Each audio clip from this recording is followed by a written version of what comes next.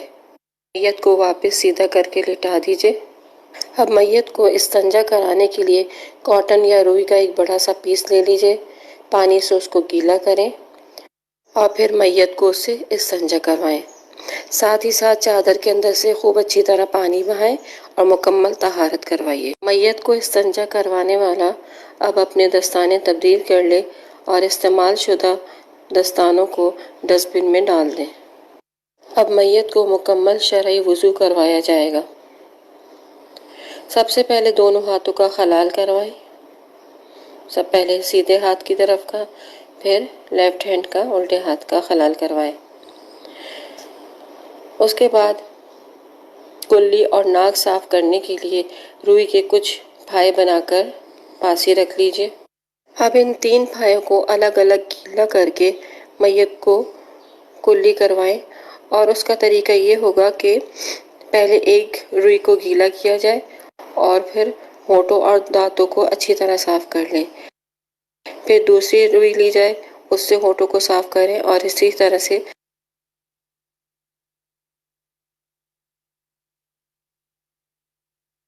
تیسری روئی کو گیلا کر کے میت کو اس طرح 3 بار کلی کروائی جائے گی۔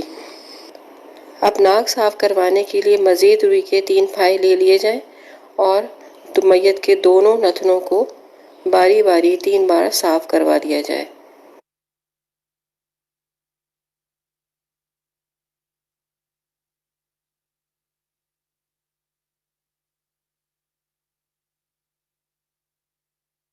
پھر میت کو وضو کروانے والا اپنے ہاتھوں میں پانی لے کر 3 بار میت کا چہرہ دھلوائے۔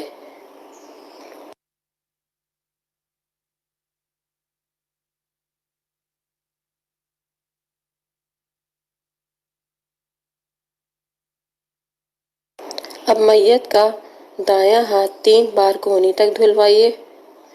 بالکل اسی طرح سے بایاں ہاتھ بھی 3 بار کہنی تک دھلوایا جائے گا۔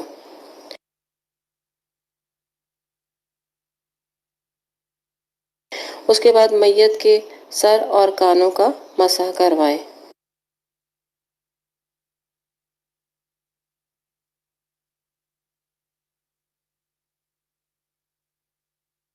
اب میت کے دونوں پاؤں دھلوائے جائیں گے۔ پہلے رائٹ سائڈ کا یعنی سیدھے ہاتھ کا پاؤں دھلوا کے اچھی طرح خلال کروا لیا جائے، پھر اسی طرح سے دوسری طرف کا لیفٹ والا پاؤں جو ہے وہ اس کو دھلوا کے اس کا خلال کروا لیا جائے۔ ہم یوں بھی کر سکتے ہیں کہ میت کے پاؤں جب غسل کروانے کے بعد ایک بار اس وقت بھی پانی بہایا جا سکتا ہے، جس طرح سے آپ صلی اللہ علیہ وسلم کا طریقہ تھا کہ آپ جب غسل کر لیتے تھے تو پاؤں کو آخر میں دھو لیتے تھے۔ تو دونوں ہی طریقے اپنائے جا سکتے ہیں، اس میں کوئی حرج کی بات نہیں ہے۔ وضو مکمل کرنے کے بعد اب میت کا سر دھلوایا جائے گا۔ اس کے لیے ہم صابن یا شیمپو کا استعمال کروا سکتے ہیں، اور اگر صابن اور شیمپو اویلیبل نہیں ہو تو صرف بیری کے پتوں والے یا سادے پانی سے بھی سر کو دھلوایا جا سکتا ہے۔ سر دھلوانے کے بعد اب میت کے جسم کے دھلانے کی باری ہے۔ اس کے لیے ہم میت کے دائیں طرف سے شروع کریں گے۔ جسم کے دائیں طرف کا اوپر والا حصہ گردن سے لے کر اور پاؤں تک صابن سے دھلوائیں گے، یا باڈی واش کا بھی استعمال کیا جا سکتا ہے، اور ساتھ ساتھ ہی پانی بہاتے رہیں گے۔ یہ عمل جو ہے وہ چادر کے اندر سے ہی کیا جائے گا۔ اس کے بعد کروٹ دلا کر میت کا دائیں طرف کا پچھلا حصہ گردن سے لے کر پاؤں تک اسی طرح سے صابن اور پانی سے دھلوا دیا جائے۔ بالکل اسی طرح سے میت کا بائیں طرف کا اوپر والا سامنے کا حصہ گردن سے لے کر پاؤں تک اچھی طرح سے صابن اور پانی سے دھلوا دیں۔ کروٹ دلوا کر بائیں طرف کا پچھلا حصہ بھی صابن اور پانی سے دھلوا دیا جائے۔ اس طرح سے یہ ایک بار صابن کے ساتھ غسل مکمل ہو گیا۔ اب جیسا کہ ہم نے حدیث میں پڑھا تھا کہ میت کو طاق مرتبہ پانی ڈالا جائے گا، لہٰذا اب ہم ایک اور مرتبہ بیری کے پتوں والا پانی میت کے سر پر ڈالیں گے. پھر اسی طرح سے دائیں کی طرف اوپر والے حصے پہ پانی ڈالیں گے، کروٹ دلا کے دائیں طرف نیچے کی جانب پانی بہایا جائے گا، بائیں طرف کے اوپر والے حصے پر پانی بہایا جائے گا، پھر کروٹ دلا کے بائیں طرف کے نچلے حصے پر پانی بہا دیا جائے گا. اس طرح سے بیری کا یہ پانی جو ہے وہ 2 مرتبہ ڈال دیا گیا ہے. اب آخری یعنی کہ تیسری بار جو ہے وہ کافور والا پانی استعمال کیا جائے گا. پہلے میت کے سر پر کافور والا پانی بہا دیجیے، پھر اس کے بعد میت کے دائیں طرف کے اوپر والے حصے کی طرف گردن سے لے کر پاؤں تک پانی بہائیں، کروٹ دلا کے میت کے دائیں طرف کے پچھلے حصے پر پانی بہایا جائے گا. اس کے بعد بائیں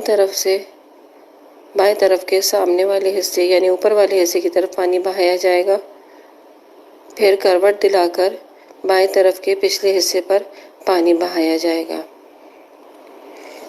اس طرح سے 3 بار میت کے پانی بہا دیا گیا ہے. اور اب ہم مزید یہ بھی کر سکتے ہیں کہ اگر ہمیں 5 مرتبہ پانی ڈالنا ہے تو 4 مرتبہ بیری کے پتوں والا پانی استعمال کیا جائے گا، بہایا جائے گا، اور آخری جو 5ویں مرتبہ کا پانی ہوگا وہ کافور والا پانی استعمال کر سکتے ہیں. غسل کا مرحلہ مکمل ہو چکا ہے. اب میت کے جسم کو خشک کرنے کے لیے گیلی چادر ہٹا کر 1 عدد باز سائز کا تولیہ اور ایک اور موٹی چادر لے لی جائے اور ان دونوں کو میت کے اوپر خشک کرنے کے لیے ڈال دیا جائے. اب ایک اور بڑے سائز کی چادر اس میت کے نیچے اس طرح سے بچھائی جائے تاکہ میت کو جب تختے پر سے اٹھانا ہو تو آسانی کے ساتھ اٹھا کر جس جگہ پر کفن بچھایا ہے وہاں پہ لٹایا جا سکے. آئیے اب ہم کفن پہنانے کا طریقہ دیکھ لیتے ہیں. اس کے لیے سب سے پہلے کفن پیک میں موجود 3 عدد کی چوڑی پٹیاں جس چرپائی پر کفن بچھانا ہے وہاں پہ ترتیب بار ان پٹیوں کو بچھا لیا جائے. ایک پٹی درمیان میں بچھائی جائے گی، ایک بازو کی طرف اور ایک گھٹنوں کی طرف بچھا لی جائے گی. اس کے بعد کفن کی تینوں چادریں برابر کر کے بالکل صفائی کے ساتھ چرپائی کے اوپر بچھا لی جائیں.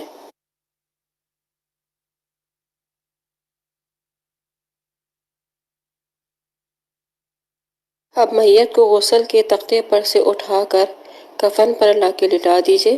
اور اس کے لٹانے کا طریقہ یہ ہوگا کہ سر اور پاؤں کی طرف سے کچھ کپڑا چھوڑ دیا جائے تاکہ سر اور پاؤں کی طرف پٹیاں باندھنے میں آسانی ہو سکے. اب میت کو خوشبو لگانے کا طریقہ دیکھ لیتے ہیں. میت کو خوشبو لگانے کے لیے کافور یا کوئی بھی خوشبو اس کے سجدے والے مقامات یعنی کہ ماتھا اور ناک، دونوں ہاتھوں کی ہتھیلیاں، دونوں گھٹنوں کے اوپر اور دونوں پاؤں کے اوپر کی کافور کو لگا لیا جائے گا. اسی طرح سے جو بند مقامات ہوتے ہیں جیسے کہ دونوں گھٹنوں کا پچھلا حصہ اور انڈر آرمز وغیرہ پر بھی کافور یا خوشبو کا استعمال کیا جا سکتا ہے. اب کفن لپیٹنے کا طریقہ دیکھ لیتے ہیں. سب سے پہلے میت کو جس رنگین چادر کے ساتھ اٹھا کر لائے تھے اس چادر کو میت کے نیچے کی طرف سے نکال دیجیے. کفن کی پہلی چادر کا دایاں حصہ لیں گے پہلے اور اس کو بائیں طرف لے جا کر اچھی طرح سے دبا دیں گے اور اس کے ساتھ ہی جو اوپر رنگین چادر اور تولیہ ڈالا گیا تھا اس کو نکال دیں گے.